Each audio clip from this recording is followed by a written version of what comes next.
Okay, so we're going to talk about justice. And here you see a picture of Superman. And, because we seem to be in a comic book culture these days, in the United States at least. Our picture of, the way, the truth, the Justice League, there's all these cartoon characters who are representing I guess, a view of justice. They tend to be social isolates who don't really cooperate with anybody, and they swoop down into situations that are kind of a mess, and through their magical powers, they can fly, they can shoot bolts from their fingers, they can do all these amazing things. They solve the problem and then they're off they disappear off into the distance. And it's a very peculiar view of justice because it doesn't involve any collaboration with anybody.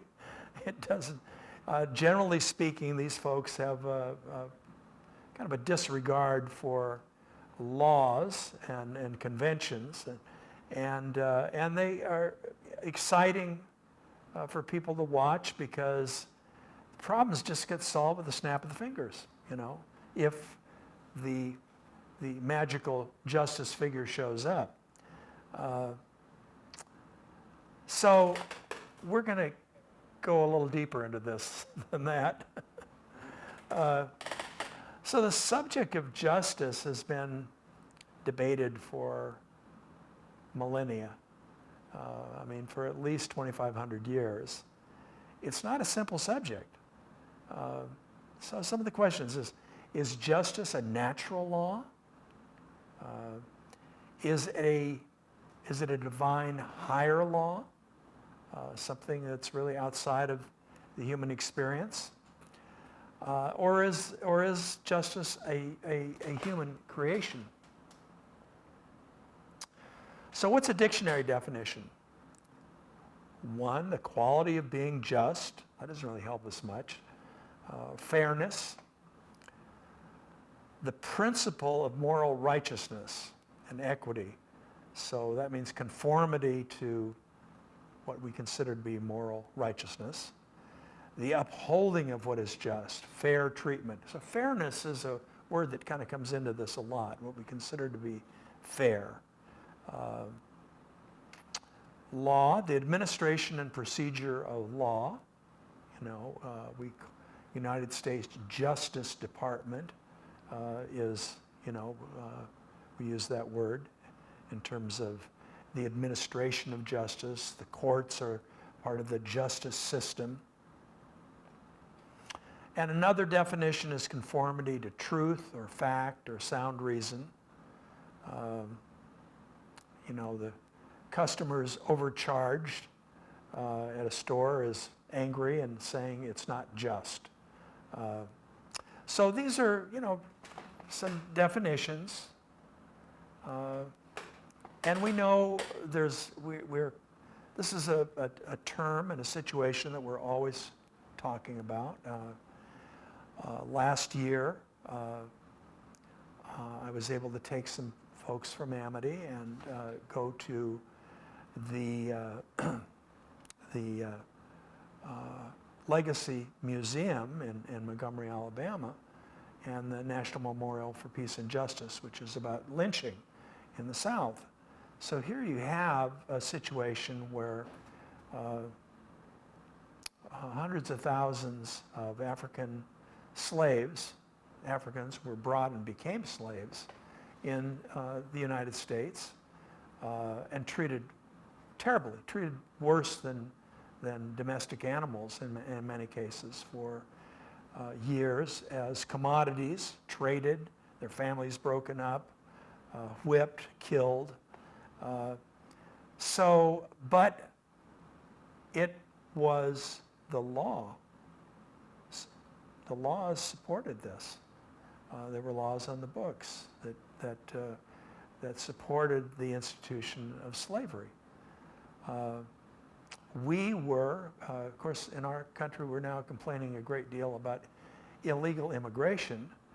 Of course, we Europeans were the immigrants to a country which was inhabited by a couple of million Native Americans who had lived here pretty peacefully for 10,000 years, where we showed up and began to massacre them, first infecting them with smallpox, and then stealing their lands, and then actually we had laws where you were rewarded for killing these original inhabitants of this country. So it was really kind of a genocide. Is that just? Well, the law said it was just with slavery and with genocide. We have many accounts in the last few years of people who have been on death row, and because of DNA testing, they've been found, about 1 in 9 that were subjected to this were found to be innocent. They didn't commit the crimes. But according to the law, the justice of the law, they were guilty. Okay? So this raises a lot of questions. I'm sure that many of you that I'm talking to who are in the audience and watching this video, many of you have had encounters in which you either feel like you were treated fairly or unfairly. So let's talk about that. Is justice something that gets imposed on us? Okay,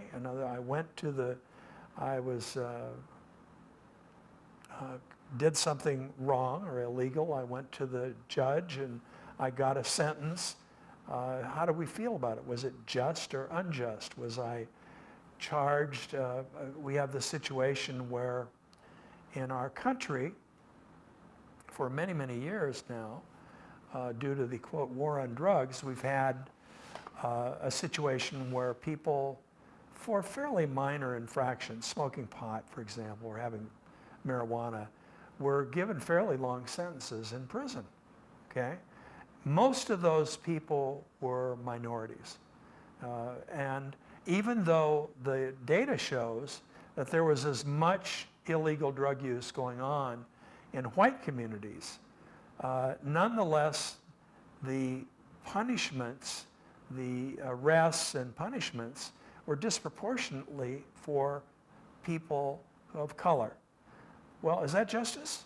Doesn't sound like justice, does it? It sounds like something that's very unfair, even though, and we've had people say, it's not the justice system, it's the injustice system. So we also have personal encounters. Is justice the virtue of a person who acts right, who assigns wealth or power or reward, respect, punishment properly? Or is it something that the state does? Is justice something that really comes from the government? Justice is about balance, and let's go way back for a minute, talk about Plato, who's considered to be the father of Western political philosophy. And in the Republic, Plato has Socrates, who's the main figure in the book, arguing that justice is about harmony between warring parts of the person. So he would have the rational capacity and the emotional capacity, or the animalistic desires capacity of that person. And Plato's view was that, reason, spirit, and desire, but in the just person, reason predominates. So we keep desire and their spirit in kind of balance because it controls those parts.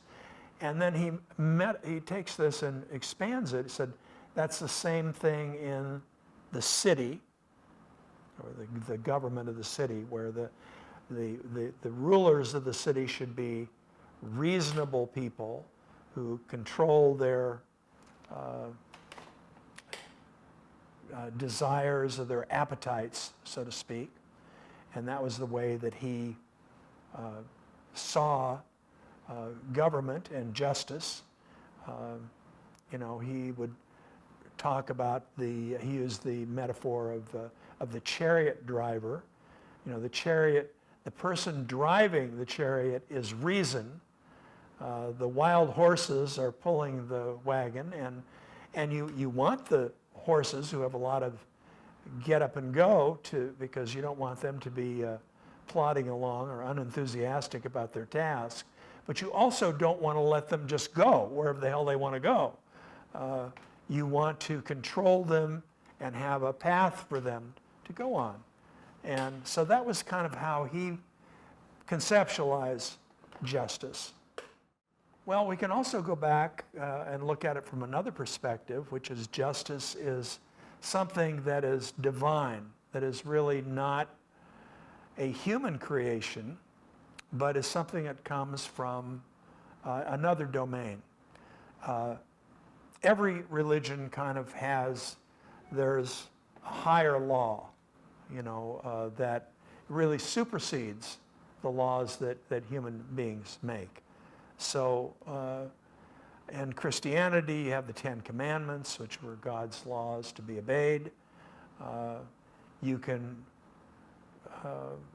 be living properly if you read the Bible literally, or for some people interpreted it kind of modernized it a bit for today's world.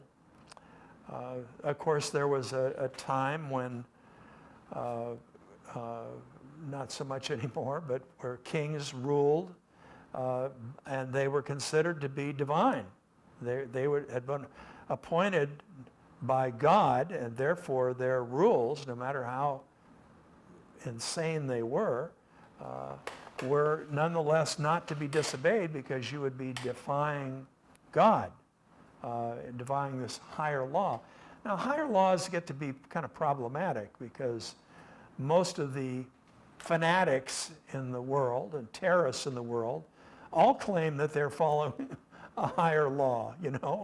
I'm beheading you because God told me to do it, and it was right because we have the one true faith. Folks who bombed, the World Trade Center thought that they were following a higher law, this is divine justice. Much of the awful terrorist activities that occur in our world are because of this. We're above the human law. It can be anything. It can be abortion clinics. This is wrong. God doesn't want it, so we're going to kill the abortion doctors. So that's problematical, of course. So let's take justice as a human creation. So one view of justice, one that we're pretty committed to as a democratic country, is that justice is a human construct. It's something we arrive at by mutual consent. We agree to be governed by certain laws and rules, and then we put people in place to administer that agreement. In our case, it's the Constitution, or other legally binding agreements that we make. And that's called the social contract. In other words, essentially, human beings come together because it's much more palatable to have a common agreement about rights and wrongs. We try and design these so we get the best consequences as we see them at the time. Obviously, when the Constitution was started, we were trying to not be what England was with the king. But at the same time, even though the Declaration of Independence starts all men are created equal, we had slavery. We were committing genocide against Native Americans, and women were treated pretty much as property. They had no right to vote or participate in the democracy. So all people were supposedly created and treated equally, but they weren't. So often our literal aspirations don't get translated into reality. Let's go to Thucydides. And this is interesting. I always thought this was fascinating when I first read Thucydides. It was one of the first historians, Herodotus and Thucydides. Thucydides wrote a book called The History of the Peloponnesian Wars, in which he looked at this 30-year war between Athens and Sparta and various other their allied partners throughout Greece, which was kind of a tragedy. I mean, you had because at the end of it, they had completely exhausted themselves through these wars, and the Romans swept in and kind of took over.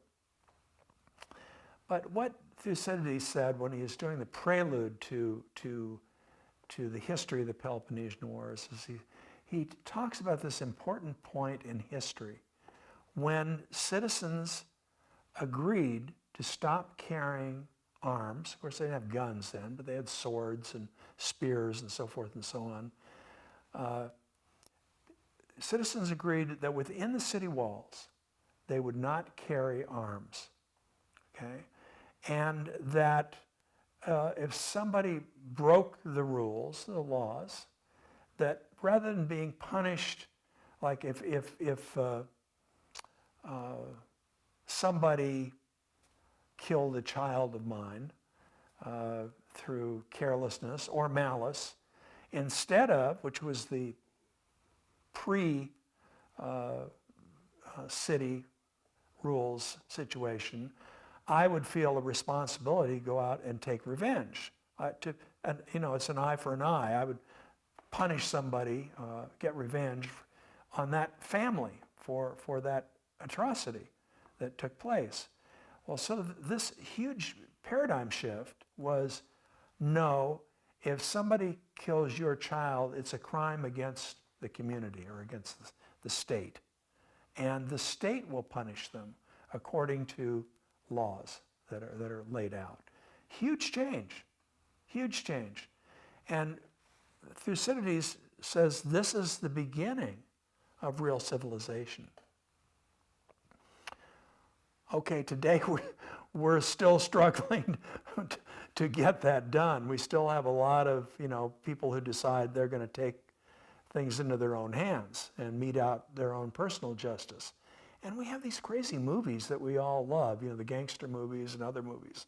Many of these heroes that we have in these movies are people who are, there's a whole series of them, who something happens, a member of their family. Many of the themes in these movies are, somebody took my daughter or, did something else, and the person sets out on this vengeful course, usually killing multiple people other than the person they're trying to, who actually did it, rather than saying, well, this is really the state's responsibility because the entire community has been injured by this crime. So again, we struggle with accepting the social contract. And the social contract, when we sign up for the social contract, we essentially are agreeing that we will not mete out justice individually. We will simply lay out the ground rules, and that those ground rules will be administered impartially. That's why all the statues of justice are holding the scales with the blindfold on, okay? Which again is problematical because we know that, I think Brian Stevenson said it great. You know, poor people don't get justice. You know, justice is very much weighted by your wealth and your influence in our society. Okay, here's a couple aspects of justice that are important. One is distribution. How do we distribute wealth in our society? How do we give people what they deserve? How do we maximize caring for people? And how do we protect people in our society? So this is kind of distribution. You know, this is the pie is only so big, and how do we slice it up? This is a critical question in terms of justice. Here we are living in a society today in the United States in which the inequality of wealth is probably the greatest it's ever been.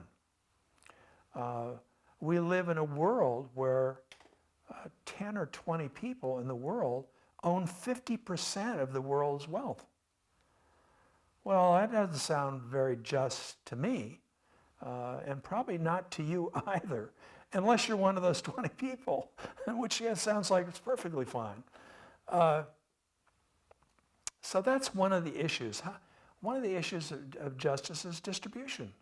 How do we distribute the goods, services in the world? And we know not only in the United States, but even more dramatically in other places in the world, there are just you have these incredible slums, you have child labor, you have terrible situations where the life expectancy for people is less than it was 100 years ago, you know, because of the conditions that people are in. At the same time, there's been major efforts, and many economists say that the last century was a great century. Many, many people were pulled out of poverty. You know, China in particular, where an enormous amount of this 1.3 billion people, many of them were pulled out of grinding poverty, kind of at the expense of the environment. The other critical aspect of justice, not just distribution, but retribution, okay? How people who have broken the rules, who've done something wrong, and what kind of punishment should be meted out? What kind of things, should we punish them just because they broke the rules, or should we punish them in a way where to prevent future misdeeds? Okay? Well, let's look at distribution. Giving people what they deserve depends really on your point of view. Should everybody be treated equally or not? Or should things be distributed due to your hard work, your contribution to the community, the welfare of the community?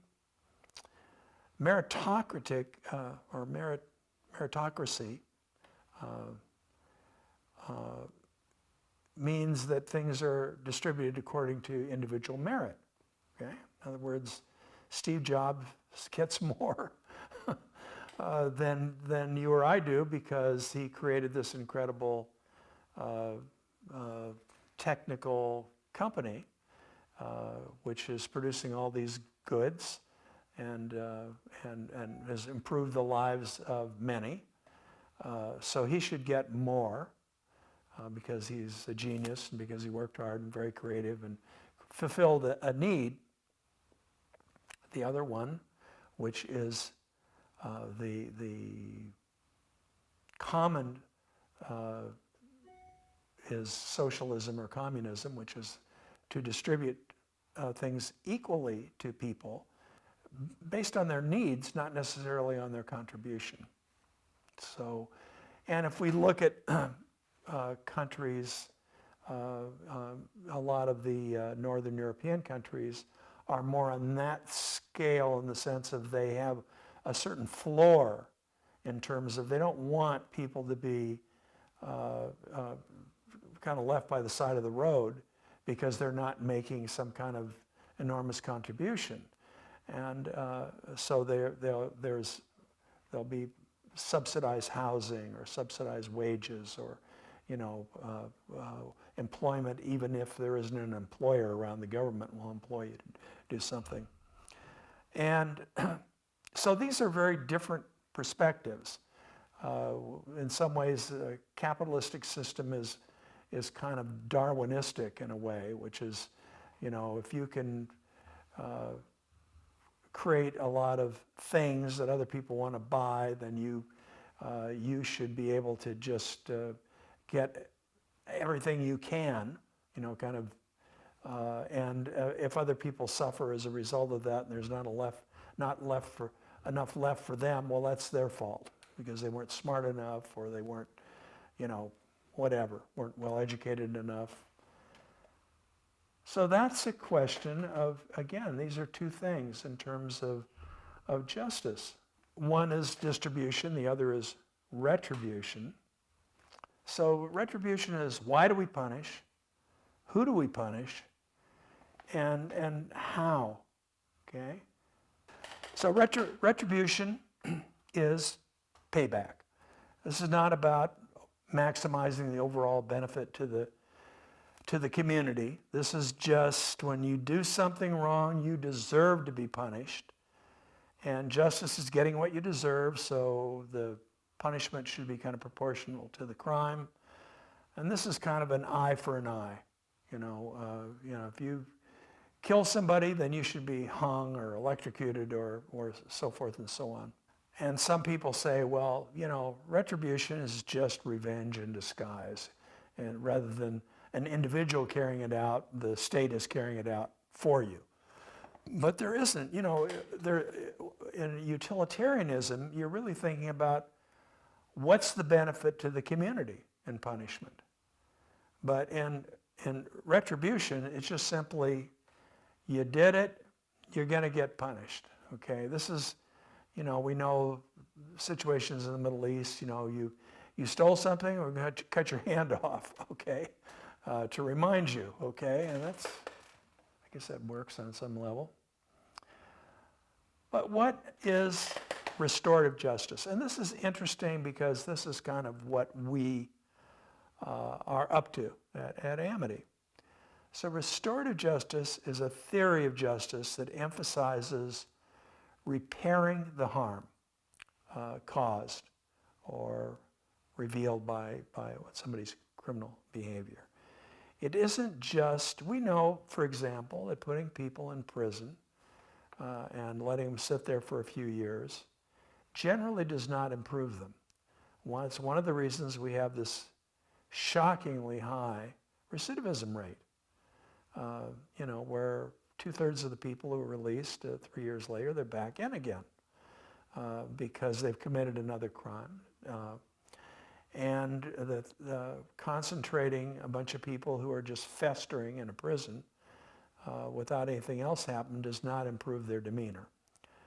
So restorative justice is identifying and taking steps to repair the harm, involving all the stakeholders, ideally, and transforming the traditional relationship between the communities and their government in responding to crime. Really some great examples of this. In some of the conferences we've gone to in Australia, other parts of the world, but particularly some of the ones in Australia, where traditional communities, essentially the elders in a community will meet with government officials and be part of the determination of what is just, of what punishment should be imposed on somebody who's obviously done something that harms the community. But the thought here is that the people in the community are much more aware of the kind of nuances surrounding this, and therefore much better in terms of ameliorating some of the just let's go by the book, we have situations that are so outrageous. The 3 strikes law in California that just has been changed, but we ran into people who, if you had 3, it was originally designed as a deterrent for people who'd committed violent crimes. But in fact, we had people who had a couple of felonies and they went on for 10 years, had not committed any crimes, and were on the streets poor, stole a pizza, 25 to life, because that was the book, the retribution justice system, without any thinking about who this person was and why it happened, and what might be a way of dealing with that situation that brought this person back into balance with the community, rather than putting them in a prison for 25 years or more. So restorative justice, we can look at it in 4 things. One is creating opportunities for victims, offenders, and community members to meet, discuss the offense and its aftermath, so that there's really some context for what happened, and for the context in which it did happen and did occur.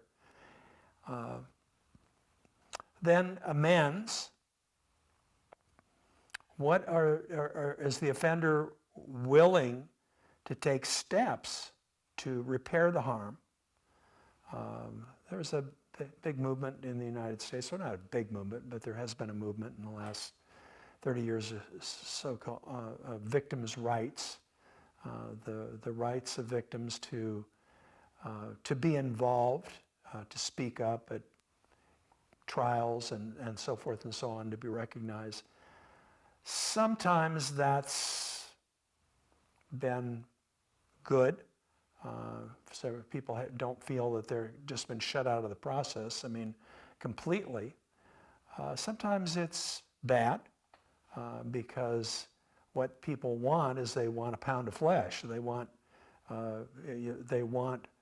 retribution, and they're pretty blinded by their own injury without much of a sense of who the offender was or is, and their commitment to change, or their willingness and ability to change. And there, of course, there are offenders who have no intention of changing or don't feel guilty.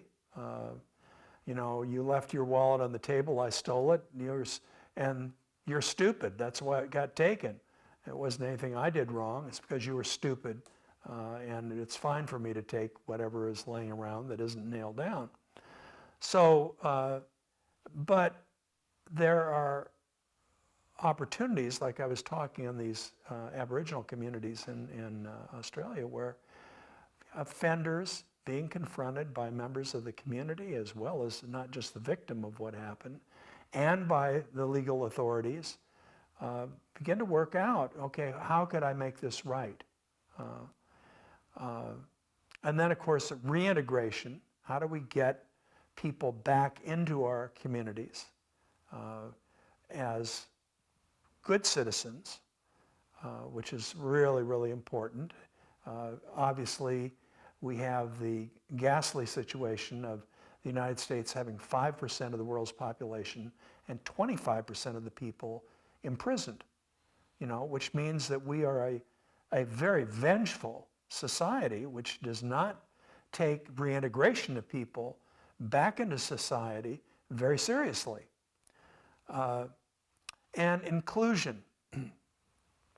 This is, again, this opportunity for people who are stakeholders, who have a dog in the fight, so to speak, to be part of the process of determining a sentence. Well, people say, well, this takes too long. Well, does it really take too long? Or is 25 years in prison for stealing a pizza too long? Because we didn't take the time to really think about this person, the circumstances they were in, and our desire to get them back into society as productive and functioning. So you may ask yourself at this point, what does this have to do with amity? So amity's really about restorative justice. Obviously, we're not a court of law. We're not in the punishment business. We're not in determining people's sentences, and we're really about restorative justice, which is some of the people who come to us are criminals, have been adjudicated as criminals. Many people have not. We have, some people come to us because they're homeless, or some people come to us because their lives have kind of fallen apart because of substance abuse or domestic violence or whatever. And we start with really talking about denial. The first real step in the process of transformation is kind of understanding, owning, and admitting your behavior. What is the hurt we've caused others? And we know a lot of people have left this trail of kind of destruction behind them, but really their rationale is, well, I'm kind of ruining my life, but so what? It's my life. I'm not really, hurting anybody else. And that, of course, is wrong. As people begin to really look at it honestly and to get feedback from other people, they really realize, wow, there's a lot of wreckage that I've caused in other people's lives. It might be just the parents who are really suffering from a child, maybe no longer a child, who's been causing this kind of swath of destruction behind them. That's terribly painful for a parent. Or it might be a spouse who's left with children to mind while the person who's committed crimes has gone to prison and left that person on their own in poverty and with no resources. It could be a woman who's been battered, or on the other case, we have certainly situations where women have been violent and been involved in domestic violence. Women who have chosen drugs over their children. So there has to be an inventory and an acceptance of responsibility for the behavior that you've engaged in. And stop making excuses about it, and take responsibility for it and admit it. That's the first step. If you can't do that, the possibility of transforming your life is about slim and none. Then there's the what do I do about it? I mean, there is what I call useful guilt and not useful guilt. Useful guilt is I feel bad about this and I don't want to repeat it again and I'm willing to make some changes in my life. Not useful guilt is I just feel like crap and depressed and unhappy and I'm kind of unable to do anything in my life. That doesn't really help anybody, the person or anybody else. But useful guilt, it's good. That's why we call it useful. It's I've created harm in my community. I've created harm in relationships. And I need to figure out how to make amends. Now, interestingly enough, amends, sometimes you can make amends by going to the person, the victim or victims of your bad behavior and apologizing to them. And that's, if you can, that's a good thing. There are laws in most states that prevent people who have been adjudicated of crimes from doing that because they're afraid that you're going to intimidate the victim and re-victimize them, essentially, by trying to make contact with them. So there's this wall that goes down where you can't do that as a condition of your parole or your probation. So what do you do when you can't make amends to the person that you've harmed? And in many cases, saying I'm sorry doesn't really get it anyhow. The real thing that we promote is living amends, which is change your life, okay, and become the places where you were a damaging person in the community or in relationships. As you move forward in your life, you do the opposite, okay? And there's no greater amends than living your life differently for the rest of your life, based on honest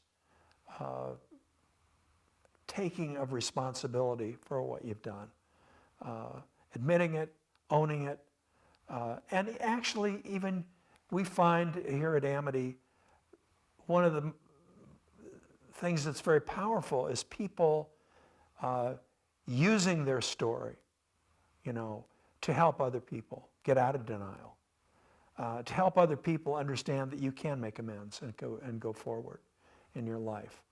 I just was rewatching a video I made almost 15 years ago, and you have this guy who talks about his violence toward men due to the fact that he had been severely traumatized as a kid.